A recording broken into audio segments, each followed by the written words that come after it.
बातमीपत्रात आपलं स्वागत। आता बातम्या पाहू विस्तारानं। कोल्हापूर महापालिकेच्या निवडणुकीसाठी 15 जानेवारीला मतदान होत असून 13 जानेवारीला प्रचार संपत आहे। या पार्श्वभूमीवर आज प्रचारासाठी रविवार हा एकच सुट्टीचा दिवस असल्यानं सर्वच उमेदवारांनी प्रचाराचा धुरळा उडवून दिला। सकाळी 7 वाजल्यापासून उमेदवार मतदारांच्या दारात नमस्कार करत आणि आपल्या चिन्हावरच मतदान करा अशी विनवणी करताना दिसत होते।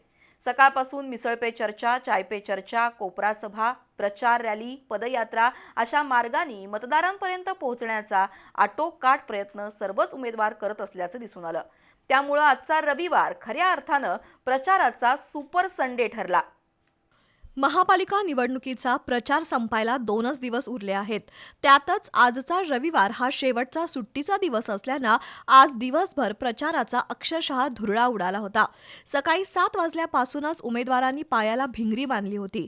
आज दिवसभरात जास्तीत जास्त मतदारांपर्यंत पोहोचण्याचं नियोजन करून उमेदवार आणि त्यांचे समर्थक सकाळपासूनच घराबाहेर पडले होते। प्रत्येक घरात जाऊन तरुणांना नमस्कार आणि ज्येष्ठांचा आशीर्वाद घेऊन चिन्ह तेवढं लक्षात ठेवा अशी विनवणी करताना दिसत होते। त्याचबरोबर काही उमेदवारांनी मिसळ पे चर्चा, चाय पे चर्चा अशा उपक्रमातून एकाच वेळी अनेक मतदारांशी संपर्क साधण्याचा प्रयत्न केला। उमेदवाराबरोबरच त्यांच्या कुटुंबातील सदस्यांनी प्रभागात ठिकठिकाणी जाऊन प्रचार केला। विशेषतः तरुण मंडळांच्या कार्यकर्त्यांवर उमेदवारांचं विशेष लक्ष आणि भिस्त असल्याचं दिसून आलं। त्यामुळे मंडळाच्या कार्यकर्त्यांना प्रचार काळात मोठा मान मिळाल्याचं दिसून येतंय। दुपारनंतर उमेदवारांनी पदयात्रा, बाईक रॅली तसंच ठिकठिकाणी कोपरा सभा घेऊन मतदारांपर्यंत पोहोचण्याचा प्रयत्न केला।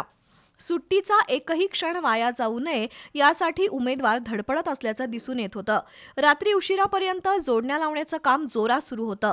त्यामुळे सकाळी 7 वाजल्यापासून रात्री उशिरापर्यंत प्रत्येक घरात आपलं चिन्ह पोहोचेल यासाठी सर्व मार्गांनी उमेदवारांनी प्रयत्न केल्याचं दिसून आलं।